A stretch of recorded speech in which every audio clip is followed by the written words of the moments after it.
தமிழ் வேதாகமம் சங்கீதம் 128 1 6 வசனங்கள் வாசிக்கிறேன்.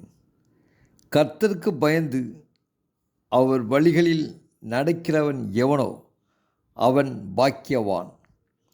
உன் கைகளின் பிரயாசத்தை நீ சாப்பிடுவாய், உனக்கு பாக்கியமும் நன்மையும் உண்டாயிருக்கும். உன் மனைவி உன் வீட்டோரங்களில் கனிதரும் திராட்சைக் கொடியைப் போல் இருப்பாள். உன் பிள்ளைகள் உன் பந்தியை சுற்றிலும் ஒலிவமர கன்றுகளைப் போல இருப்பார்கள். இதோ, கர்த்தருக்கு பயப்படுகிற மனுஷன் இவ்விதமாய் ஆசீர்வதிக்கப்படுவான்.